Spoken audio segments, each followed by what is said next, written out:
Hello friends, welcome to prep IAS. आप सभी का प्रेप आईएएस पे स्वागत है। फ्रेंड्स, इस सीरीज़ में हम लोग daily answer writing sessions conduct कर रहे हैं एंड सिस्टम कुछ इस तरह से है कि Monday to Saturday daily 11 AM पे हम लोग 2 क्वेश्चंस पोस्ट करते हैं और ये क्वेश्चन बिलोंग करते हैं जीएस 1, 2, 3 एंड 4 से। कहाँ पे पोस्ट करते हैं?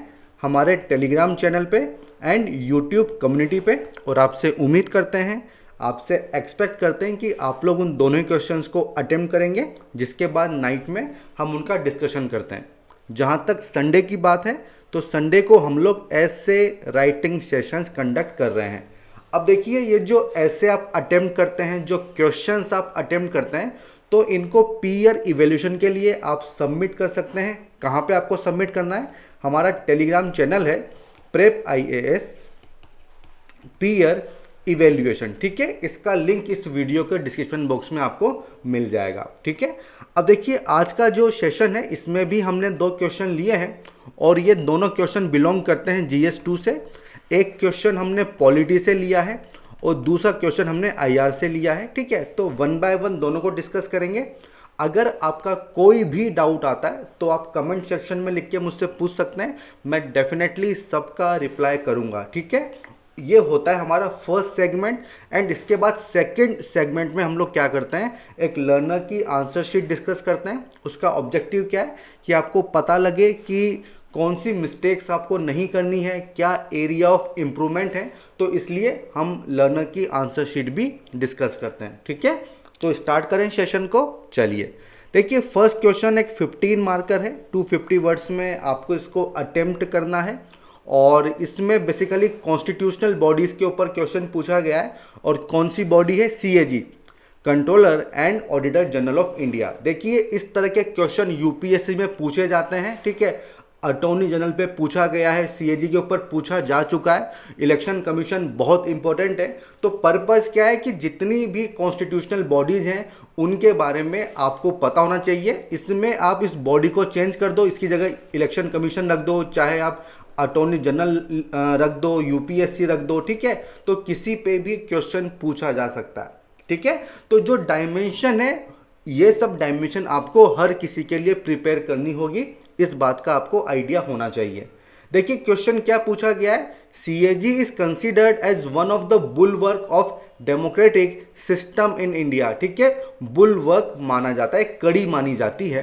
Critically examine the role played by CAG in ensuring financial accountability of executive to the parliament.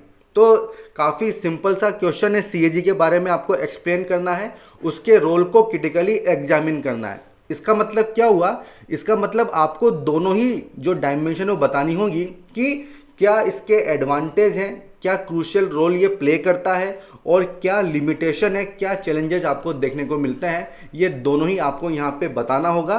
और हम ऐसा क्यों बता रहे हैं? क्योंकि यहाँ पे क्रिटिकली एग्जामिन लिखा हुआ है। ठीक है, तो ये दोनों ही जो डायमेंशन है ये आपके आंसर में होनी चाहिए। तो देखिए, क्या इसका स्ट्रक्चर हो जाएगा।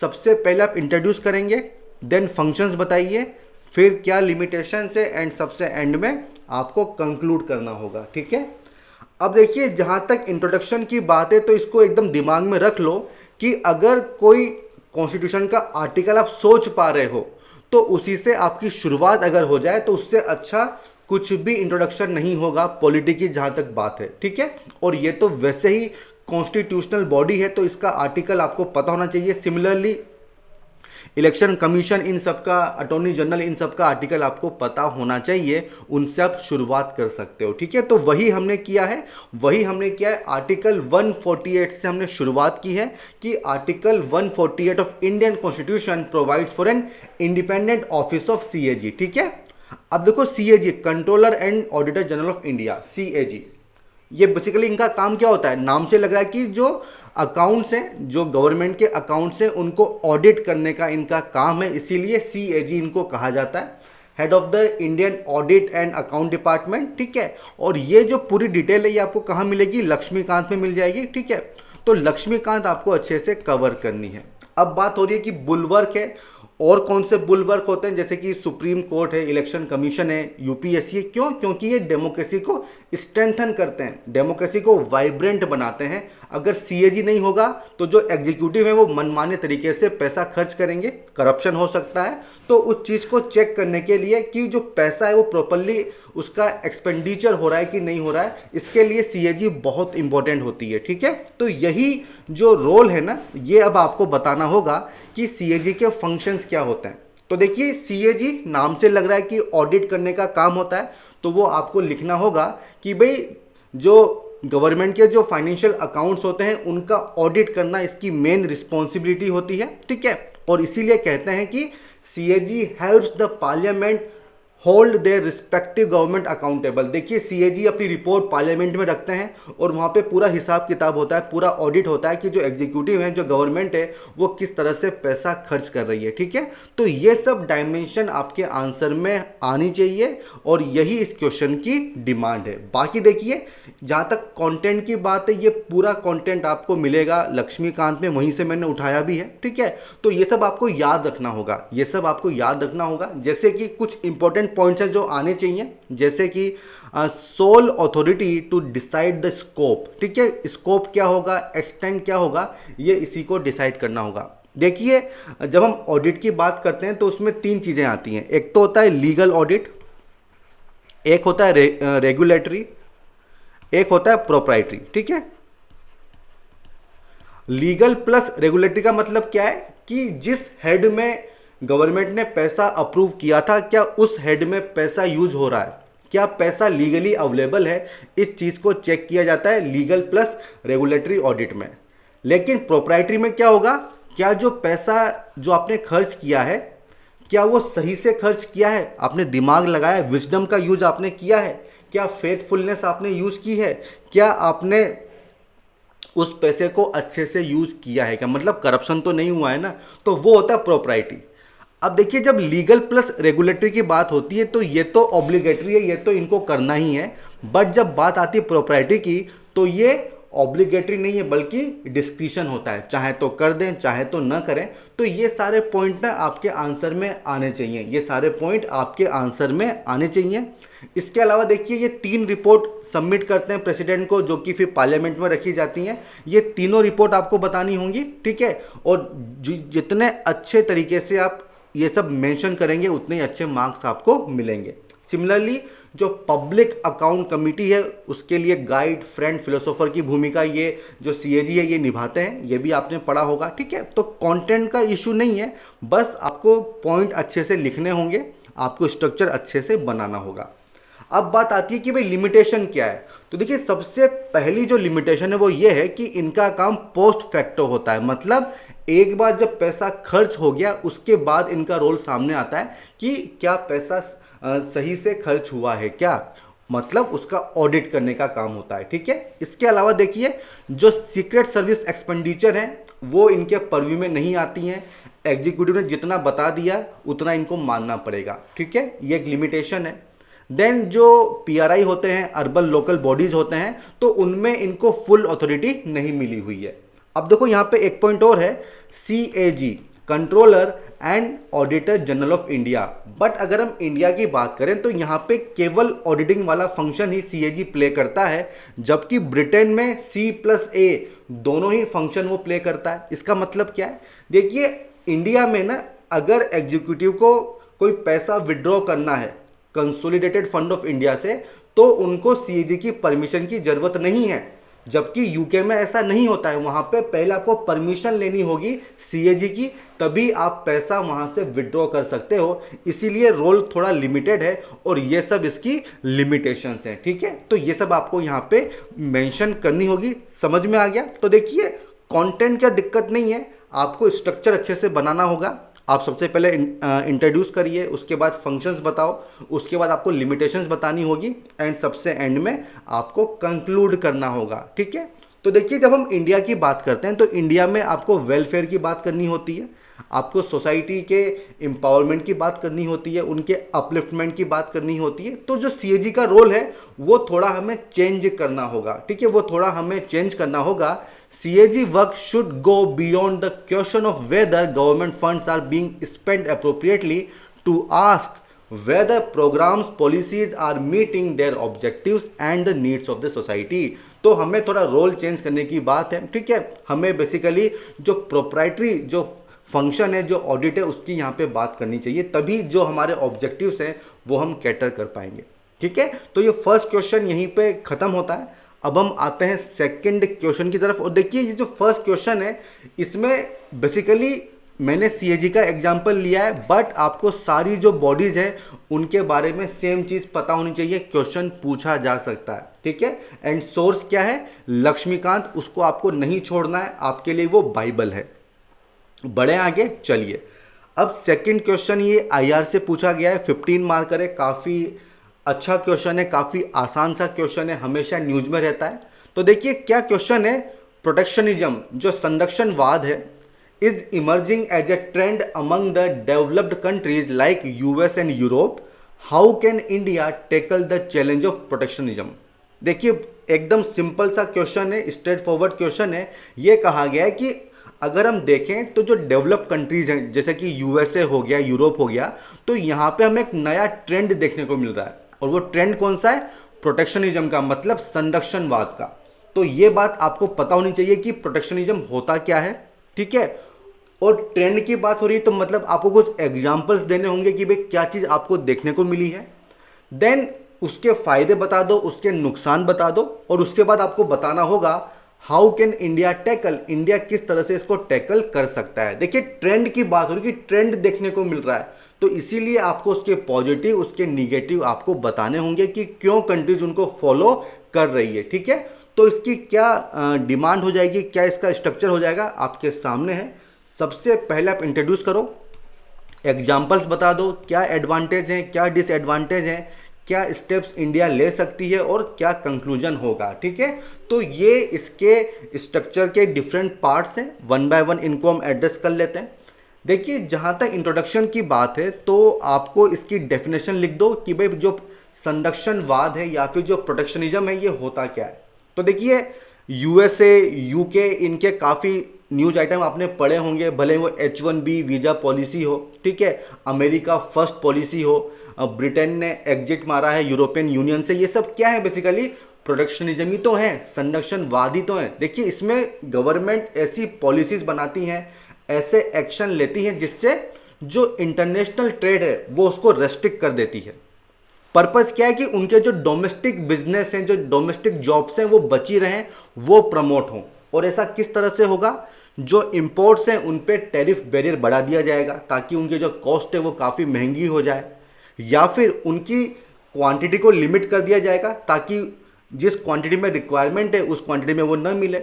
और इससे होगा क्या कि जो उनका डोमेस्टिक बिजनेस है वो प्रमोट हो जाएगा। अगर बिजनेस प्रमोट होगा तो जॉब्स मिलेंगी, जॉब्स मिलेंगी तो आपकी जो इकोनॉमी है वो ग्रोथ आपको देखने को मिलती है। तो ये पूरा कॉन्सेप्ट है प्रोटेक्शनिज्म का, और यही हमें आज की डेट में देखने को मिलता है, ठीक है। ये चीज़ आपको समझ में आ गई। तो देखिए अब इसके कुछ एग्जाम्पल्स आपको देने होंगे, और ये ऑलरेडी मैंने आपको बताया कि ब्रिटेन का एग्जिट हुआ, यूएसए ने H1B के ऊपर रेस्ट्रिक्शन लगा दिए, क्यों? ताकि जो वहाँ के लोग हैं उनको ज़्यादा जॉब मिले, यही इसका पर्पज है। अभी TPP से यूएसए का विड्रॉल हुआ है, ठीक है, तो ये भी आप यहाँ पे लिख सकते हो, ठीक है। तो ये सारे एग्जाम्पल हैं, इसके अलावा भी आप काफ़ी कुछ लिख सकते हो। देखिए इसका फ़ायदा क्या होता है, ये ऑलरेडी मैंने आपको बताया कि जो आपकी डोमेस्टिक इकोनॉमी है उसमें ग्रोथ आपको देखने को मिलती है। जो आपके डोमेस्टिक बिजनेस हैं आप उनको कॉम्पिटिटिव बना देते हो, क्यों? क्योंकि जिनके साथ आपका कंपटीशन है वो तो वैसे ही महंगे हो गए, जो इंपोर्ट आइटम है वो तो वैसे ही महंगे हो गए क्योंकि आपने टैरिफ बैरियर उन पर लगा दिया। तो जो आपके डोमेस्टिक बिजनेस हैं वो ज़्यादा लोग उनको परचेस करेंगे, ठीक है, समझ में आ गया। तो ये इसके एडवांटेज होते हैं, बट इसके कुछ डिसएडवांटेज भी हैं। वो क्या? देखो मान लो लोकल प्रोडक्ट जो है आपका महंगा है, उसकी क्वालिटी इतनी अच्छी नहीं है, बट जो इंपोर्टेड आइटम है उसमें क्वालिटी आपको काफ़ी अच्छी देखने को मिलती है। लेकिन अब क्योंकि वो महंगा हो गया है तो इससे नुकसान किसका होगा? जो कंज्यूमर्स हैं उनका नुकसान होगा, और अल्टीमेटली जो उनका स्टैंडर्ड ऑफ लिविंग होता है ना, वो इससे फर्क पड़ेगा उसका, ठीक है।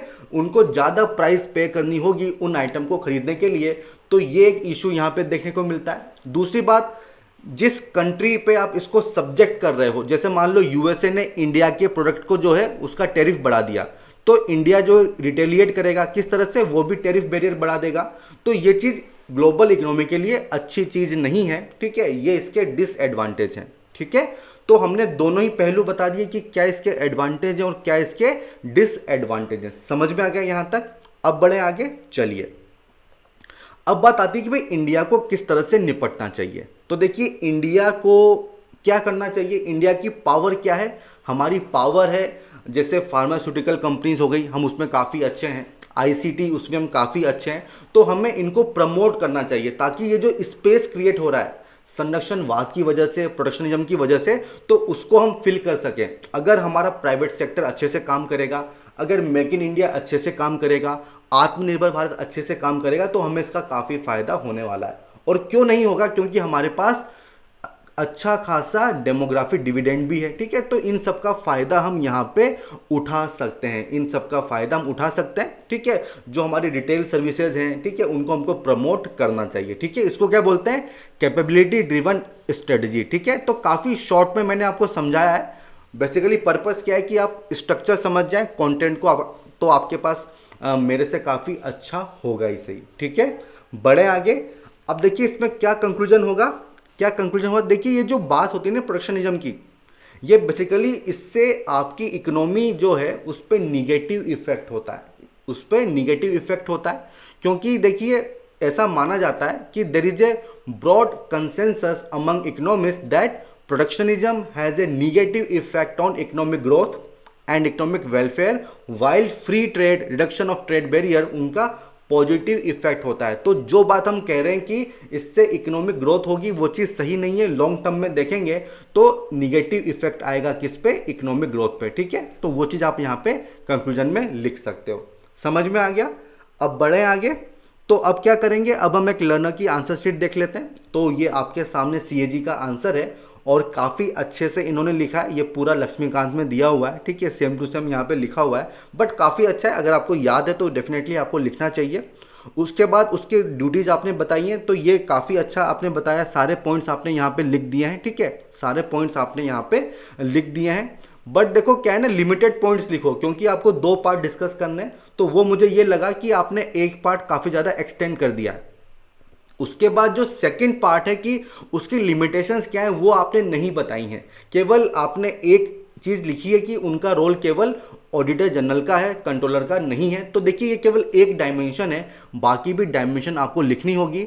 और देखिए, जो लीगल, रेगुलेटरी एंड जो प्रोप्राइटरी ऑडिट था वो भी यहाँ पे आना चाहिए, ठीक है, क्योंकि वो सबसे इंपॉर्टेंट चीज़ है जब हम बात करते हैं सीएजी की, ठीक है। तो ये चीज़ आपको समझनी होगी कि डायरेक्टिव वर्ड क्या है। तो डायरेक्टिव वर्ड के हिसाब से आपको दोनों डायमेंशन यहाँ पे कवर करनी थी, जो आपने नहीं की है, केवल एक ही डायमेंशन आपने कवर कर दी है, ठीक है। मतलब आपको और एनालिसिस करना होगा, ठीक है। और थोड़ा सा वर्ड लिमिट का देखो, मुझे ऐसा लग रहा है कि आपने क्रॉस कर दी है, तो एक बार उसको देख लेना, ठीक है, तो आपको समझ में आ जाएगा। बढ़े आगे, चलिए। सेकंड क्वेश्चन, इन्होंने देखिए काफ़ी अच्छे से इस क्वेश्चन को अटेम्प्ट किया है, मैंने गुड भी इनको दिया है। सबसे पहले इन्होंने एक कोटेशन दिया है, उसके बाद एक्सप्लेन किया है। देखिए यहाँ पे ना आपको इंट्रोडक्शन 3 से 4 लाइन में करना चाहिए, ठीक है, इससे ज़्यादा बड़ा मत लिखो, क्योंकि फिर काफ़ी ज़्यादा लेंदी हो जाता है। आप चाहते तो इसके बाद ना यहाँ पे पैराग्राफ चेंज कर सकते थे, ठीक है। उसके बाद आपने एग्जाम्पल्स दिए हैं, तो एकदम अच्छे आपने एग्जाम्पल्स दिए हैं, ये काफ़ी अच्छी बात है, और काफ़ी सारे आपने एग्जाम्पल दिए हैं। तो देखिए 2 से 3 एग्जाम्पल काफ़ी होते, 2 से 3 एग्जाम्पल काफ़ी होते, जो बात आप एक्सप्लेन करना चाह रहे हैं वो समझ में आ जाती, ठीक है। तो इससे क्या होगा, आपको स्पेस मिलेगा, टाइम मिलेगा बाकी चीज़ों को एडजस्ट करने के लिए। समझ में आ गया? अब देखो, इसके बाद आपने ये बताया कि इंडिया को किस तरह से टैकल करना चाहिए। तो देखिए 2 डायमेंशन, एडवांटेज, डिसएडवांटेज, वो आपने मिस कर दी हैं। तो थोड़ा सा अच्छे से क्वेश्चन को पढ़ो कि किस तरह से ट्रेंड है, क्यों हो रहा है, ये सब आपको एनालाइज करना होगा। अब इंडिया क्या करेगा, एक तो पीएलआई स्कीम हो गया, एक्सपोर्ट का प्रमोशन, ये बहुत अच्छी बात है, ठीक है। आत्मनिर्भर भारत, ये भी बहुत अच्छी बात है। इंसेंटिवाइज करो, ये भी अच्छा पॉइंट आपने लिखा है, ठीक है। तो ये सब चीज़ें आपने काफ़ी अच्छी लिखी है। फिर आपने नीति आयोग की रिपोर्ट का भी यहाँ पे मेंशन किया है। तो देखिए इसी तरह से आपको कंक्लूड करना है, जो रिपोर्ट्स वगैरह होती है उसको किस तरह से आप यूटिलाइज कर सकते हो अपने आंसर में। अगर कर पा रहे हो तो आपको काफ़ी अच्छे नंबर मिलेंगे, और ये आपने काफ़ी अच्छे से आपने इसको यूटिलाइज किया है, ठीक है। तो बहुत अच्छा आपका ये अटेम्प्ट है, ठीक है। और जो 2 पॉइंट आपने छोड़ दिए, जो 2 पार्ट आपने छोड़ दिए, वो थोड़ा आपको मेंशन करने होंगे। और वो कैसे होगा, जो आपने एग्जाम्पल दिए उनको कम करो और उनको आपको इंटीग्रेट करना होगा, ठीक है। तो ये मेरी ऑब्जर्वेशन है। आई होप आपको ये सेशन पसंद आया होगा। देखिए अगर ये सेशन आपको अच्छा लगा हो तो इसको लाइक कीजिए, हमारे चैनल को सब्सक्राइब कीजिए। केवल यही चीज़ हम आपसे चाहते हैं कि जो हमारा चैनल है, जो हमारा इनिशिएटिव है, आप इसको सब्सक्राइब करें, शेयर करें, फॉरवर्ड करें, ताकि जो आपके फ्रेंड्स हैं वो भी इससे जुड़ सकें। तो ठीक है फ्रेंड्स, हम फिर मिलेंगे, तब तक के लिए all the best, good bye.